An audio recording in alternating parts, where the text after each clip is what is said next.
আসবে আমার ঘরে আমার ছোট্ট সোনা। হ্যালো এভরিওয়ান, সবাই কেমন আছেন? আশা করি সবাই ভালো আছেন, সুস্থ আছেন। এটা আমার ফার্স্ট ব্লগ, আর আমি বাংলাদেশ থেকে বলতেছি। এটা আমার নিউ চ্যানেল, সবাই একটু প্লিজ সাবস্ক্রাইব করবেন, আর প্লিজ কমেন্ট, শেয়ার আর লাইক দিবেন অবশ্যই।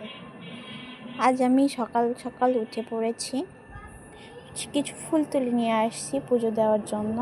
বিছানাটা গোছাচ্ছি। আমি একাই থাকি, আমি আর আমার হাজব্যান্ড দুজনে থাকি। আমাদের সংসারে কেউ নেই, আমরা বলতে গেলে অনাথ। আমার স্বামীরও কেউ নেই, আমার হাজব্যান্ডেরও কেউ নেই। আমরা দুজনেই বাসা বাড়ি ভাড়া থেকে আমরা পড়ালেখা করি। সবাই একটু প্লিজ আমাদের সাপোর্ট করবেন। এটা আমার ফার্স্ট ব্লগ করতেছি। সবাই যদি ভালো লেগে থাকে প্লিজ প্লিজ প্লিজ সবাই একটু লাইক করে দেবেন। বিছানাটা তাড়াতাড়ি গুছিয়ে নিলাম। এরপর আমি সুন্দর করে গুছিয়ে টুছিয়ে রাখলাম, যাতে আমার হাজব্যান্ড খুশি হয়ে যায়।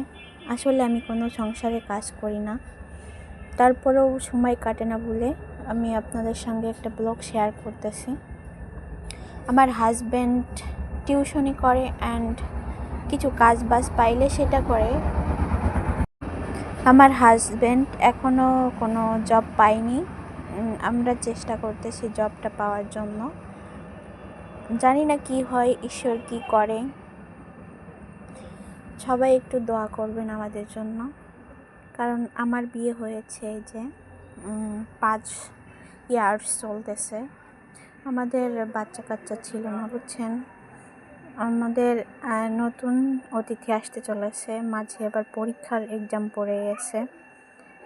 অনেক টেনশন হচ্ছিল যে কী করে পরীক্ষা দেব। তারপরেও ভাবলাম যে পরীক্ষাটা দিই, যদি কিছু হয় তাহলে তো ভালো, ভাগ্যের বিষয়। এই জন্য পরীক্ষাটা দেওয়ার চিন্তা ভাবনা করেছিলাম। এই জন্য কয়েকটা পরীক্ষা হয়ে গেছে, ভাবছি আগে থেকেই আপনাদের সঙ্গে কথাগুলো শেয়ার করব, কিন্তু শেয়ার করে ওঠা হয়নি। আমার পরীক্ষা আর একদিন পর।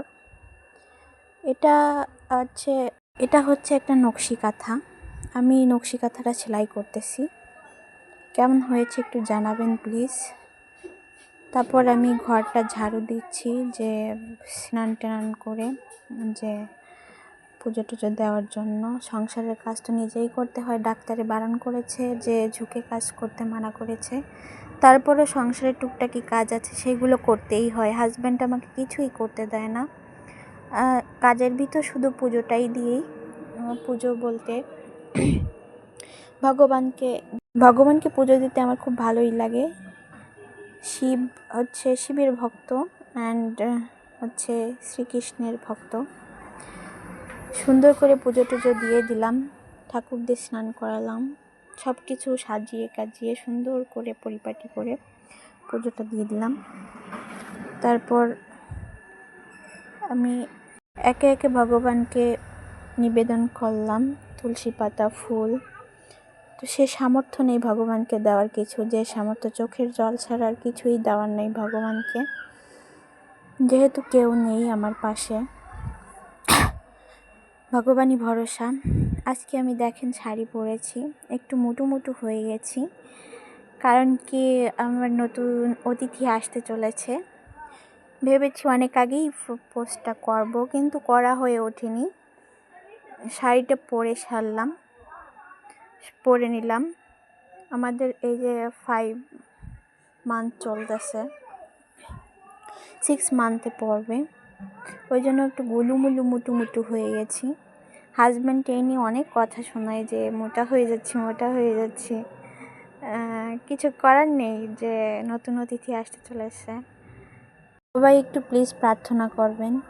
এই অনেকবার সমস্যা হয়েছিল, মিসক্যারেজ হয়েছিল কনসেপ্ট করাতে। এই যে ফার্স্ট কনসেপ্ট করলাম,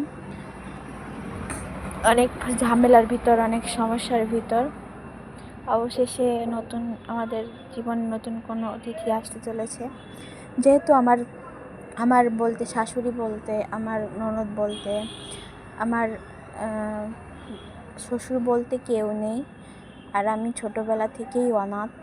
আমার মা অনেক ছোটোবেলায় মারা গেছে। বাবা বিয়ে করেছিল, কিন্তু বোঝেন তো সৎমার কতটাই, কিন্তু পরে বাবাও মারা গিয়েছে।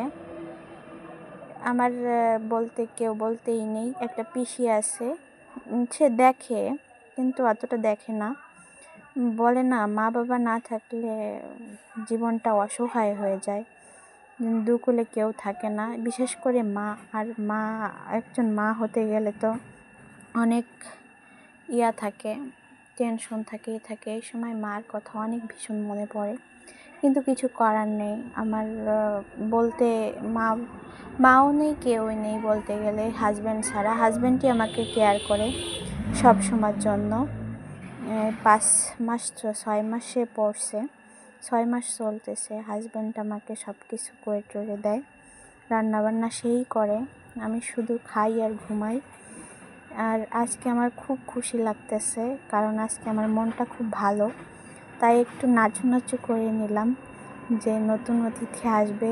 6 মাস এর ভিতর দেওয়া হয়নি, পরীক্ষার এক্সাম ছিল, এই জন্য ভিডিও করতে পারিনি। এই যে 2 মাস ধরে পরীক্ষা চলতেছে, সেই জন্য আমার ভিডিওটা করা হয়নি। এখন আমি দুপুরের খাবার খাবো, ভর্তা, আলু ভর্তা, শিম ভর্তা আর কলার তরকারি, সঙ্গে মাছ আছে। আমি এবার কার্টুন ছাড়া খেতেই পারি না, ছোট বাচ্চাদের মতন। আমার হাজব্যান্ড বলে যে গুঁড়োগেরা হয়ে গেছো নাকি, যে বাচ্চাদের মতন কার্টুন দেখতেছ। আমি বলি কি, না গো, যে কার্টুন দেখতে আমার খুব বেশ মজাই লাগে, এই জন্য খেতে খেতে আর কার্টুন দেখতে দেখতে আমার ভীষণ মজা লাগে। আপনাদের কেমন লাগে?